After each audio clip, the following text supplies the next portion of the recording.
안녕하세요. 저는 30대 후반의 주부입니다. 현재 아들 셋을 키우고 있어 하루하루 전쟁터에서 살고 있는 엄마이기도 합니다.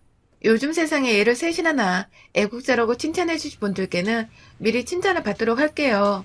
결혼 후 매일같이 눈치 보고 소외시키려 하는 사람을 곁에 둔 채 사느라 제 마음은 늘 서글프고 억울했으며 특히 요즘은 매일같이 칭찬이 고팠거든요. 저희 남편은 저보다 딱 3살 연상의 건장한 남자입니다. 아이가 셋이라 나갈 돈이 너무 많은데 다행히게도 남편이 돈을 잘 벌어오는 직업을 가진 터라 경제적인 어려움은 딱히 없는 편이에요.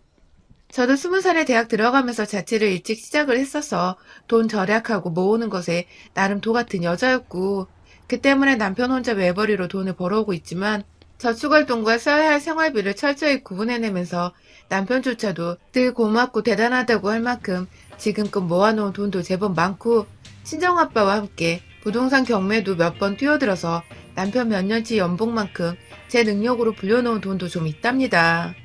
남들 보기에 저희 부부는 정말 최상의 커플이었을 뿐만 아니라 이웃들은 공부 잘하고 말 잘 듣는 든든한 아들들을 셋이나 뒀다면서 저한테 말년에 며느리들 팀에서 외롭지 않게 살 거라고 떵떵거리며 살겠다며 무척 부러워만 했죠.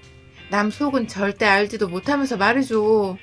저는 정말 남 보기에도 딱 화목하고 돈 걱정 없고 자식 걱정도 없는 팔자 좋은 여편네를 보일 뿐이지. 실상은 늘 아들들 뒷바라지에 찌들어 있고 바쁜 남편을 대신해 결혼하고 살아온 인생의 절반 이상을 혼자 집에서 보내며 육아와 내조를 해왔습니다. 마음이 외롭고 허하다는 표현이 딱 들어맞는 그런 인생을 사는 여자였어요. 복에 겨운 투정이 아니냐고 욕을 하실 수도 있겠지만 저는 정말 내 뱃속에서 낳은 내 핏줄들이 있음에도 불구하고 이 아이들을 포함한 모든 걸 딱 놓아버리고 당장 죽고 싶다는 생각까지 여러 번 했을 정도로 생각보다 정신력이 강하지 못한 사람이었습니다. 그리고 제가 이 지경에 멘탈 약한 여자가 되기에는 저희 가까운 사람, 저희 시어머니도 한 몫을 했죠. 저희 시어머니는 저 결혼할 적에 참 세상에 그런 천사가 따로 없다고 할 정도로 착하고 인자하신 분이셨어요. 말도 어찌나 고급스럽고 무슨 부잣집 사모님 마냥 말씀을 하셔서 저는 늘 어머님을 보면서 진짜로 나이가 들면 딱 저런 사람으로 나이 들어가고 싶다고 늘 생각을 했을 정도였죠. 저한테 잘해주시니까 저도 더 배로 잘해드리려고 하고 늘 음식이며 옷이며 장신구까지 며느리 이쁘다고 무작정 베풀어 주려고 하시니까 저도 어머님께 사랑스러운 며느리가 되고자 더 열심히 옆에서 존경해드리며 똑 부러지는 며느리가 되려고 노력했어요. 제가 특히 시어머니께 감사했던 것은 저희 친정엄마와 참 잘 지내주셨기 때문인데요. 제가 저희 집 막내라 저희 엄마와 시어머니는 동갑내기 친구셨어요. 저희 결혼하고부터 부쩍 잘 지내시길래 저도 참 감사했는데 첫째 아이를 낳고 나서 어느 순간 보니 두 분이서 작은 다툼이 있었나 보더라고요. 서로 더 이상 만나지도 않으시는 것 같고 출산 후 산후조리를 하느라 잘 몰랐는데 한동안 시어머니도 연락이 없으시고 엄마도 엄마대로 제 연락을 피하시길래 작정하고 친정 가서 여쭤보니 엄마가 참다 참다 화가 나서 사돈 사이가 아닌 친구 사이의 절교를 선언하셨다는 겁니다. 그간 저 때문에 쭉 참고 있었는데 자꾸만 저희 친정에 와서 저희 엄마한테 밥 차려달라, 먹을 것 좀 달라 하며 며느리한테는 한 번 시키지도 않던 짓을 애꿎은 저희 엄마한테 시켜대고 계셨다는 겁니다. 인자하던 시어머니의 반응이 너무 충격적이었는데 제 앞에서 그 나이 먹고 시집살이를 당했다고 울음까지 보이는 엄마의 모습은 절 더 가슴 아프게 했어요. 아무리 좋은 시어머니라 하더라도 나 낳아주고 길러준 봄을 이루인 우리 엄마 눈에서 눈물 나게 한 시어머니가 너무 밉고 실망스러웠죠. 그럼에도 제 시어머니니까 전 등신같이 아무런 화도 내지 않은 채 그냥 모른 척 엄마한테도 그냥 잠수 타버리라고 해버리며 일을 조용히 넘어가려 했습니다.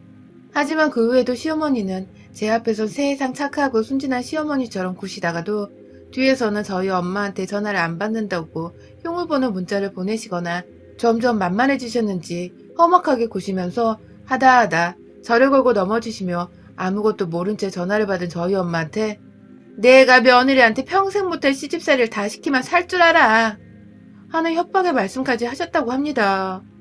그 때문에 엄마는 자신이 시집 잘 간 딸한테 걸림돌이 되는 것 같다며 거의 식음을 전폐하다시피 스스로를 자책하기 시작하셨고 사실 몸이 성지도 않은 분이셨는데 스트레스까지 겹치자 몸이 버티지 못했던 건지 곧이어 지병으로 알아놓으셨어요.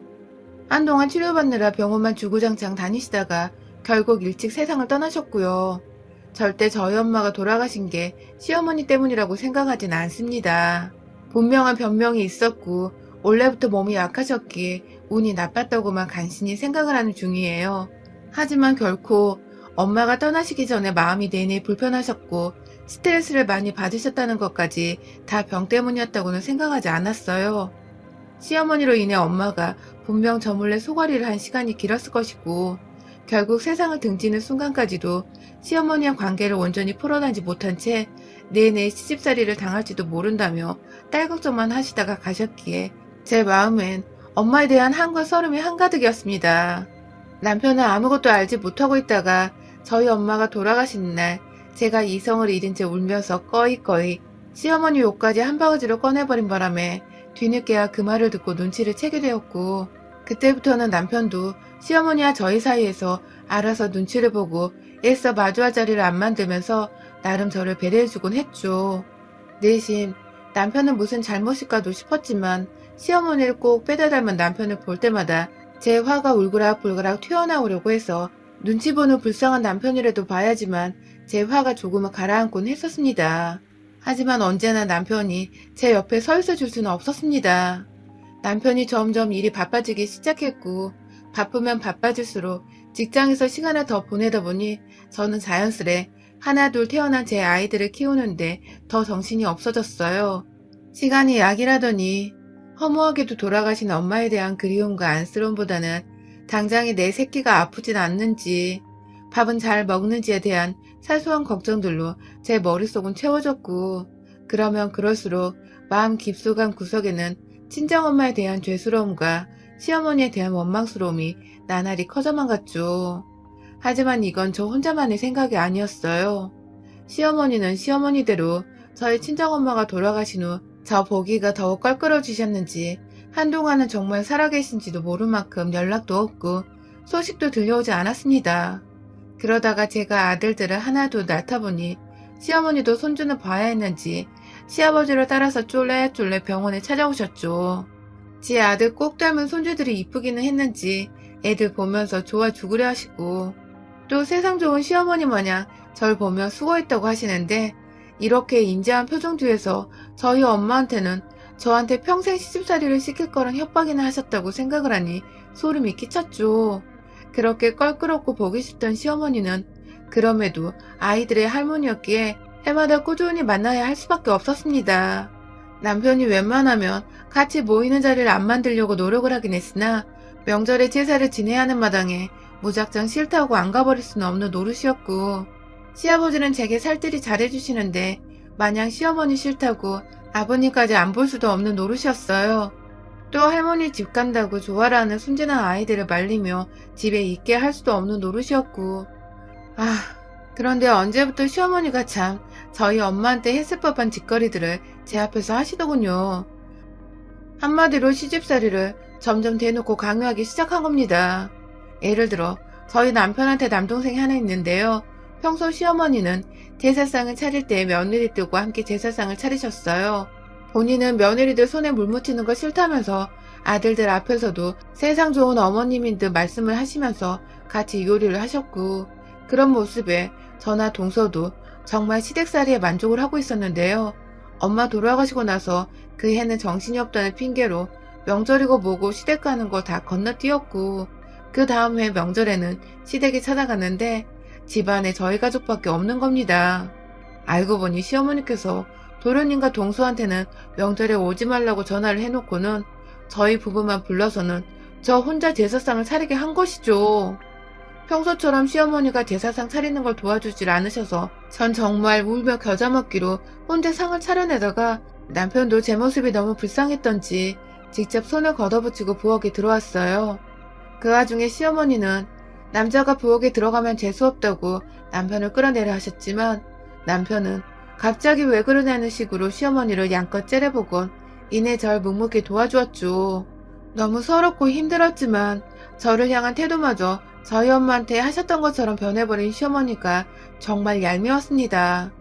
하늘에서 엄마가 이 꼴을 보면 퍽이나 속이 편하시겠다 싶어서 시어머니한테 복수를 하면 했지 절대로 당하지만은 않겠다고 그날 처음 다짐을 했었네요. 하지만 시어머니는 생각보다 고담주셨습니다.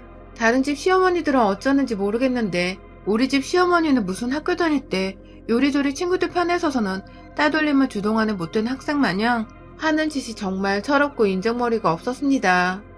하루는 남편을 불러서는 시댁에 오라고 했나 보더라고요.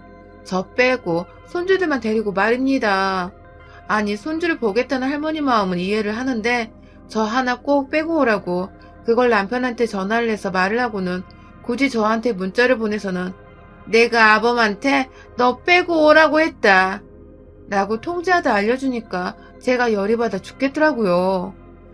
저 생각에서 행동 어떻게 해야 하나 하고서 말도 못하고 끙끙 앓고 있던 남편은 제가 어머님한테서 요딴 문자를 받았어 라고 하니 화들짝 놀라며 자기가 죽을 죄를 지었다는 듯 사죄를 하고 결국 남편은 일이 바쁘다는 핑계를 대면서 아이들을 데리고 시댁에 가지는 않았지만 그로 인해 시어머니로부터 저는 한 차례 더 문자를 받아야 했어요. 네가 이기나 내가 이기나 해보자 하고 말입니다. 뭐 이런 되바라진 시어머니가 다 했을까 싶었습니다. 싸움으로 며느리랑 얘기를 하는 시어머니라니 요딴 인성의 아줌마를 그간 인자하고 좋은 분이라 생각을 했던 저 스스로를 미치도록 원망하고 혐오까지 했네요. 처음은 그냥 문자를 씹는 방법으로 저희 엄마가 하셨던 것처럼 넘겼습니다. 하지만 참으면 참을수록 제 속은 타들어갔고 우리 엄마가 얼마나 괴롭게 마음고생을 하셨을지를 알 것 같았어요. 시어머니는 이제 아예 대놓고 집으로 전화를 하셔서는 애들이랑 애들 아범 좀 집으로 보내라 라는 말을 남기시며 넌 안 봐도 되니까 제사나 빼먹지 말고 와 라는 싹수 없는 말들을 하셨고 정말 시어머니 전화를 더 이상 받기 싫어서 저는 억지로 남편을 설득해 그 바쁜 사람을 월차까지 쓰게 하고는 애들 데리고 시댁으로 가게 하기도 했습니다. 첫째는 엄마 놓고 가기 싫은지 매번 가는 길에 절 보는 것조차 미안해했지만 애들이 문제가 아니라 정말 시어머니를 상대하는 것이 너무 괴로웠어요. 저를 보기 싫어하는 것뿐만 아니라 동서한테는 제 유혹을 어떻게 해대셨는지 절대로 저한테 전화도 먼저 하지 말고 연락도 먼저 하지 말라고 그러면 자기 죽을 때 재산은 다 저한테 넘겨주겠다는 잔인한 소리를 하셨고 동서는 참다가 하도 시엄마가 이상한 생각이 들어 저한테 연락을 했더라고요. 도대체 시어머니는 왜 며느리들을 이간질하냐고 인성이 글러먹다 못해 그냥 사람 천성이 못 되쳐먹은 것 같다며 신랄하게 욕을 했습니다.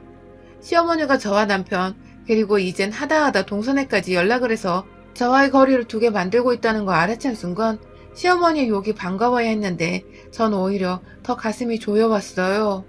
이 할망구가 진짜 끝까지 가보자는 거구나 싶었으니까요. 그렇게 시어머니는 오랫동안 주동자가 되어서는 주변 사람들이 저를 경계하고 멀리하도록 끊임없이 종용을 하셨습니다. 시간이 오래 지났지만 여전히 저는 제사상 차릴 때 말고는 시댁에 오지 말았으면 하시는 건지 저를 빼놓고 오라고 남편에게 연락하고 하다하다 저희 큰아들한테까지 연락을 하셨어요. 맛있는 고기 먹자고 할머니가 용돈 주겠다고 아이들을 불러내곤 꼭 옆에 엄마는 데려오지 말라는 말을 덧붙이셔서 철없는 막내나 어쩌다 아빠를 졸졸 따라갈 뿐이었지 큰아이나 둘째는 엄마 눈치를 먼저 보다가 공부를 핑계대며 안 가겠다고 말을 하곤 했어요. 남편도 시어머니가 하도 며느리를 안 챙기고 바빠 죽겠는데 자기한테만 자꾸 애들을 데려오라고 하니까 결국 슬슬 짜증이 났는지 자기 엄마 통화며 문자를 거의 무시하다시피 살기 시작했고 도련님이나 동서도 참 별난 시어머니라며 뒤에서 함께 제 편을 들어주며 살살 흉을 봐주더라고요. 물론 어른들 앞에서는 한번 티를 안 내긴 했지만 어디서든 제 편을 들어주는 것만으로도 저는 고마웠습니다. 안 그랬으면 바쁜 남편을 대신해 혼자서 끙끙 앓으면서 참 사는 게 외롭고 서글프기만 할 뻔했으니까요. 그러다가 코로나 터지고서 저희가 거의 1년을 시댁으로 왕래하지 않았어요. 뭐 핑계라면 핑계일 수 있지만 저도 이때다 싶어서 여름 휴가부터 추석까지 모두 다 시댁 가는 거 필수를 하고서 가족들끼리만 집안에서 마음 편하게 지냈죠. 그러다가 이번 연말에 가뜩이나 연초보다 코로나가 심해져서는 뭔가 진짜 일이 생길 것도 같고 걱정이 돼서 조심히 지내고 있는데 그간 본인도 코로나로 겁이 나셨는지 두문분출하시던 어머니께서 집에서 같이 TV를 보고 있는 남편의 핸드폰으로 연락이 왔어요. 대뜸 수화기 너머로 들리는 첫 마디가 옆에 걔 있어? 라시더군요. 며느리 이름 놔두고 누구 집 걔 이름도 아닌 걔라니. 순간 전화기 소리를 낮추면서 당황한 남편은 옆에 있어 엄마 하고 다급히 말을 가려라는 티를 냈는데 시어머니는 오히려 당당히 더 큰 목소리로 말씀하셨습니다. 요즘 비키라 그래 짜증나게 라고 말입니다. 순간 귀를 의심했어요. 제 집안에 남편과 사이좋게 앉아있는데 전화할 거니까 비키라니. 참 말을 해도 사람 기분 더럽게 하는 데는 정말 타고나셨더군요. 그리고 제가 기분이 나쁘다며 죄 없는 남편을 괜히 한번 노려보고는 자리를 피했습니다.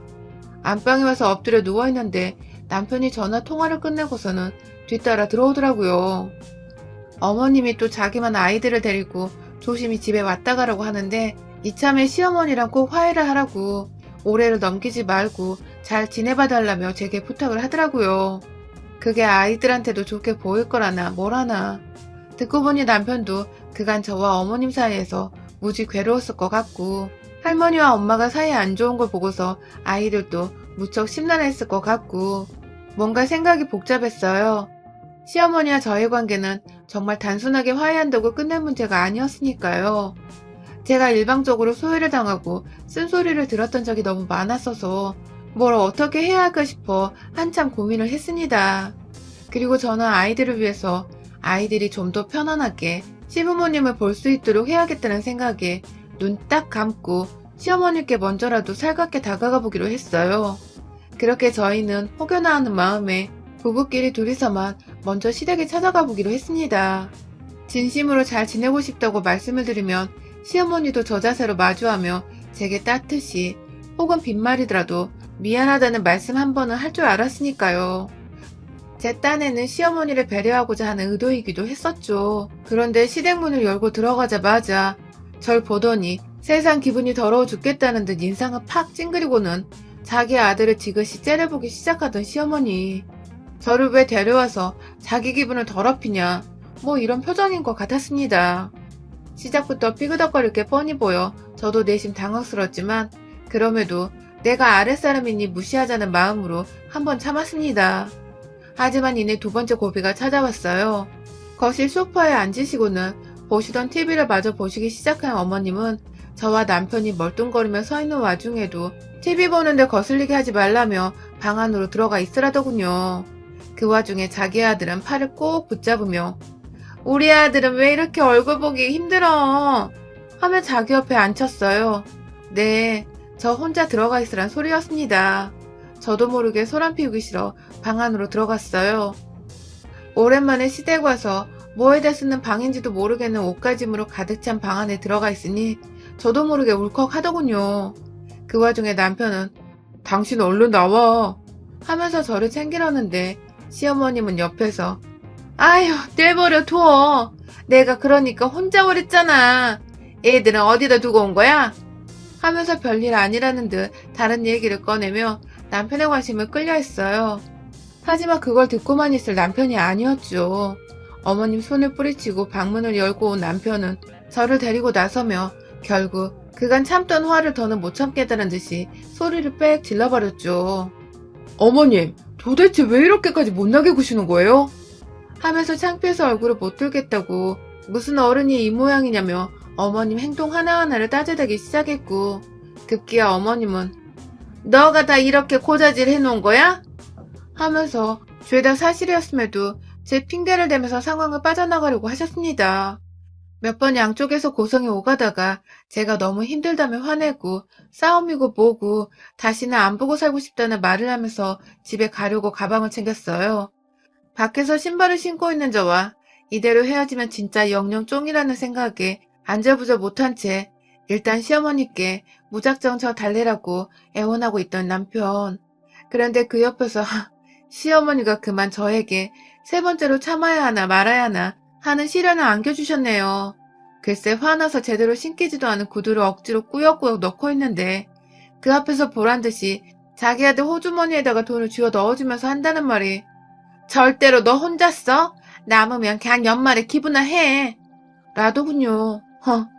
전 기부하란 말이 왜 그리 비참하게도 들리던지, 제가 생판 모르는 남보다 못하는 사람인 건지, 뭘 그리 잘못했다고 친정엄마에 이어서 딸까지 시집살이를 시키다 못해 육지 뽕짝처럼 구시는 건지, 정말 제대로 잘못 걸려서 똥 밟아버렸다 싶더라고요. 저를 살며시 쳐다보시며 누가 봐도 대놓고 돈을 남편의 주머니에 쑤셔놓고 있는 시어머니 모습이 전 정말 뜬금없었지만 너무 싫어서 죽여버리고 싶었습니다. 그간 참았던 작은 것들이 쌓이다 터져버린 덕에 저는 제대로 미쳐버렸어요. 신발을 신다 말고 절뚝거리며 신발을 신은 채 거실 안으로 들어와서는 너 방금 뭐라 그랬냐? 하며 시어머니 앞에서 시어머니 이맛박을 확 쳐버렸어요. 순간 하는 외마디만 남긴 채 뒤로 자빠져버린 시어머니의 모습에 남편은 난리가 나서 여보! 하며 순간적으로 저부터 말리려 했지만 입이 늦었어요. 제가 완전히 얼굴이 검게 변한 후였으니까요. 아들셋 키워내며 온갖 일을 다 겪어도 굳건히 살아온 저인데 그간 참 이상하리만큼 시어머니 앞에서는 작은 외톨이가 되는 기분이었더라고요. 다시는 당하지 않겠다면서 뭐라도 휘둘러야겠다 싶어서 부엌으로 들어갔어요. 글쎄 제가 시어머니 기분 좀 좋아지시라고 시댁 오는 길에 시엄마 좋아하는 떡을 친히 사왔더라고요. 뭐 그런 머저리 같은 짓을 했는지 원. 저도 모르게 상자채 든 박스를 뜯어다가 김이 모락모락 올라오는데 비닐까지 뜯어다가 그 안에 든 몽글몽글한 오메기떡이랑 수수팥떡, 인절미, 오색 손편 뭐 떡이란 떡이 종류별로 8개 들어가 있는 상자채를 들어 올려서는 어머님 따라 하면 외마디만 질러대는 남편을 무시한 채 여전히 뒤로 자빠져 있는 어머니 면상 위에다가 확 쏟아 부어버렸습니다. 진짜 거짓말 안 하고 떡가루부터 시작해서 그 김나는 떡들이 우르르 시어머니 얼굴부터 머리 위로 한가득 쏟아져 버렸어요. 졸지에 입에 묻은 떡가루를 억지로 삼켜대면서 자리에서 일어난 시어머니는 크게 놀라셨는지 말을 못 이으시고 이게 뭔? 하면 말끝을 흐리셨지만 저는 그런 시어머니 대갈통에 가장 밑바닥에 남아있던 정사각형 모양의 찰시루떡을 마지막으로 있는 힘을 다해서 시어머니 머리 정수리 위에다가 뜨뜻하시라고 처박아 던져버렸답니다. 남편은 차마 지 엄마가 한 짓이 있어서였는지 태어나 처음으로 이렇게 화를 내고 폭력까지 행사하는 와이프의 모습을 놀란 눈치로 내내 지켜만 봤고 저는 마저 제 손을 깨끗이 씻어내고는 그 집을 나왔어요. 다시는 연락하지도 내 새끼 보겠다고 맘대로 전화해서 불러내지 말라며 한 대 주먹으로 치려다가 누나까지 쳐주는 신용만 해서는 더 지레 겁을 먹게 하고 나와버렸네요. 어찌나 속이 시원하던지요. 한 대 그냥 치고 올 걸 그랬나 싶어서 마지막 주먹 못 날렸던 것을 제가 후회하고 있더라니까요. 그날 남편은 뒤늦게 집에 들어왔는데 내심 사람이 차분해 보였고 오히려 제게 탓을 하기보단 제 손을 지그시 확인해 보더라고요. 갓 지은 떡으로 지 엄마를 때렸는데도 그 와중에 제 손이 데이진 않았는지 확인부터 하는 남편. 그 앞에서 제 마음이 그냥 그 오랜 시간 내내 시어머니께 당해서 서글펐던 마음이 이제서야 완전히 치유가 돼버린 것만 같아서 눈물이 흘러나왔답니다. 참 유별나고도 가까워지기 너무 힘들고 싫었던 시어머니. 결국 이렇게 인연을 끊고 살 운명이었지만 그래도 쌓였던 화를 온전히 풀어내고 갈라서서 얼마나 뒤끝도 없고 속도 편한지요. 그날 떡사례가 효과 직방이었는지 시어머니는 가끔 지 아들한테 연락하던 것도 이제 완전히 끊어내곤 소식이 또 없으세요. 그냥 솔직히 말하면 돌아가실 때까지 소식 없이 조용히 입 다물고 지내주길 바라는 마음입니다. 여러분의 생각은 댓글로 남겨주세요. 오늘도 시청해주셔서 정말 감사합니다.